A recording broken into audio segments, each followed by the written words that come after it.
Ciao ragazzi e benvenuti a questa nuova puntata delle pillole inspiegabili. Oggi è probabile che distrugga l'infanzia di molti di voi. Beh, scherzi a parte, quella che sto per raccontarvi è una storia dura da digerire. La maggior parte di voi conoscerà la vincente vicenda della duchessa Anastasia Romanov, la figlia più giovane dello zar russo Nicola II, riuscita da quel che si dice a sfuggire alla morte, il giorno in cui i suoi genitori vennero giustiziati. Si dice che dopo un certo tempo, sperduta per il mondo, priva del ricordo della sua vita passata, si rese conto che poteva essere proprio lei, Anastasia Romanov. In seguito avrebbe dovuto superare numerose difficoltà prima di poter ottenere un incontro con sua nonna, ma sarebbe stata proprio lei alla fine a riconoscerla e ad accoglierla di nuovo in seno alla famiglia. Una storia romantica, strappalacrime, perfetta anche per un film Disney. Ma siamo sicuri che sia completamente vera? Ecco quindi Anastasia, la storia che nessuno ti ha mai raccontato. Il 17 luglio 1918, dopo 3 secoli al potere, la dinastia di Romanov cadde, finendo nel caos della violenza e della crudeltà. Lo zar russo Nicola II, sua moglie, la zarina Alessandra, e i loro 5 figli, la duchessa Olga, la duchessa Marie, la duchessa Tatiana, la duchessa Anastasia e il giovane zarevich Alexei, furono brutalmente giustiziati da un plotone d'esecuzione in un seminterrato di Ekaterinburg. I loro corpi furono immediatamente sepolti nella vicina foresta, ma non ci volle molto tempo prima che iniziassero a diffondersi le voci che alcuni dei Romanov erano sopravvissuti. Alcune storie erano incentrate su Alexei o Marie, ma la maggior parte suggeriva che Anastasia, la più giovane delle figlie dello zar, potesse essere riuscita a scappare in qualche modo. 2 anni dopo, nel 1920, a Berlino, una donna fu vista in piedi sul bordo di un ponte e pochi secondi dopo si gettò nel fiume, tentando di togliersi la vita. Il suo tentativo di suicidio fallì, poiché gli agenti di polizia la tirarono fuori dal canale Landwehr e la portarono al manicomio di Daldorf. La donna sconosciuta non aveva documenti di identità e non riusciva a dire chi fosse. Si rifiutò di parlare e rimase in silenzio nel manicomio per i 6 mesi successivi. Nei successivi 2 anni di permanenza, alla paziente fu dato il nome di Anna Anderson. Anna era antisociale e il suo corpo era pieno di strane cicatrici. Nelle poche occasioni in cui parlava, presentava uno strano accento. Un giorno, una compagna che condivideva con lei l'abitazione del manicomio le disse che pensava che assomigliasse alla Granduchessa Anastasia. Più tardi, questa idea venne inculcata anche da altri pazienti mentali, che iniziarono a chiedersi seriamente se la misteriosa donna fosse la bimba perduta della dinastia Romanov. Ciò coincise con le numerose storie pubblicate dalla stampa europea in merito ai fratelli Alexei e ad Anastasia Romanov e la loro possibile sopravvivenza. La voce cominciò a diffondersi, motivando ex amici e servitori dei Romanov a visitare la donna e confermare la sua identità. Alcuni di loro erano convinti che fosse realmente Anastasia. Tuttavia, altre persone, che erano state più vicine ai Romanov prima della loro caduta, affermarono che non lo era. La sorella di Nicola, la Granduchessa Olga, visitò l'ospedale e più tardi disse: «I miei occhi vedevano una semplice sconosciuta». La sua bocca sembrava più larga di quella di Anastasia e altri tratti del viso erano nettamente diversi. Non sembrava conoscere il russo, anche se i pettegolezzi dicevano che lo parlava nel sonno. Un giorno, Anna Anderson ricevette la visita del capitano Nicolas von Schwabe, una ex guardia personale di sua nonna, che le portò delle foto della famiglia. Le diede una lista dei nomi delle figlie dei Romanov e le chiese di dire se si riconosceva nelle stesse. Anna indicò subito una fotografia della piccola Anastasia e disse che il suo nome era proprio Anastasia Romanov. La stampa impazzì, letteralmente. La storia di Anna Anderson fu l'ispirazione per altre pretendenti desiderose di essere riconosciute come un membro legittimo della famiglia Romanov. Furono in molte le ragazze a farsi avanti dicendo di essere la vera figlia perduta dei Romanov o una delle altre figlie scomparse di Nicola II, ma l'attenzione dei media era concentrata sulla Anderson.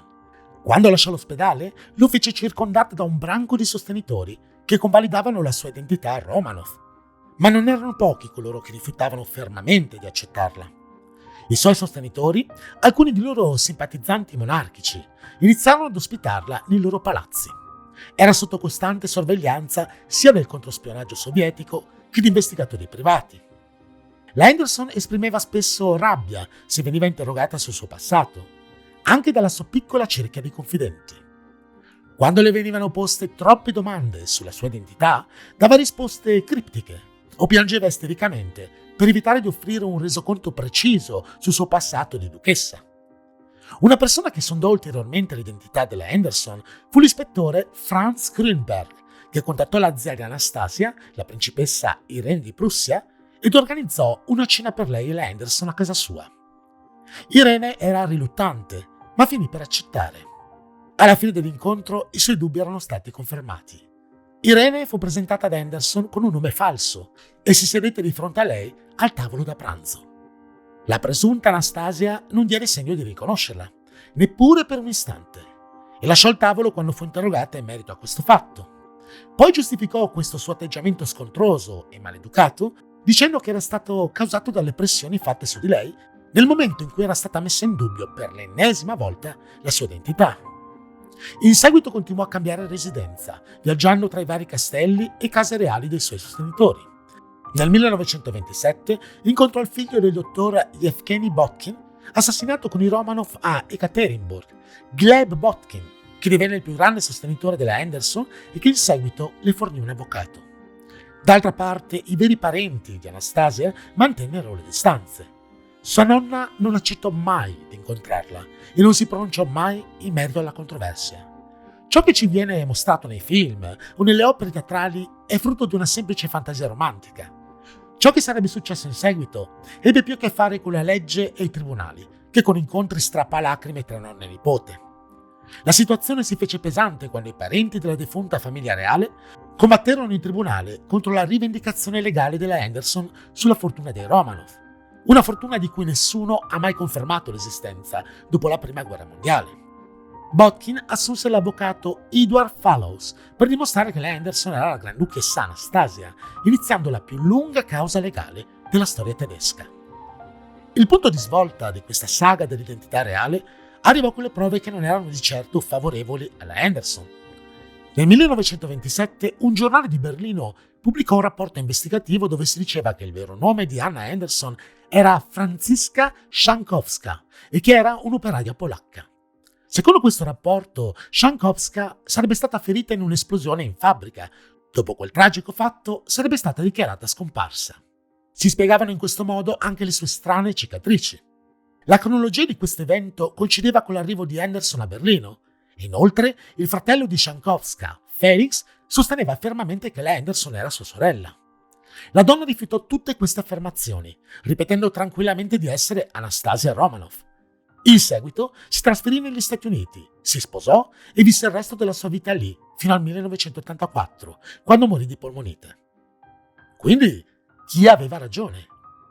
7 anni dopo la sua morte, in una foresta vicino a Ekaterinburg, furono trovati 5 corpi che corrispondevano ai Romanov. Per un momento sembrò che le voci fossero vere. Dopotutto, i corpi dei giovani Alexei e Anastasia non erano presenti accanto a quelli della loro famiglia. Ma solo poco tempo più tardi, non molto lontano dal luogo del ritrovamento, emersero i resti di altri 2 bambini più piccoli. Uno di questi corpi doveva essere per forza quello di Anastasia. Per chiudere il caso una volta per tutte, arrivò il test del DNA. Usando un piccolo campione dell'intestino di Anna Henderson, rimosso durante un precedente intervento chirurgico e conservato per anni in un ospedale della Virginia, gli scienziati conclusero quanto segue. Il sangue della donna non corrispondeva per nulla a quello dei Romanov.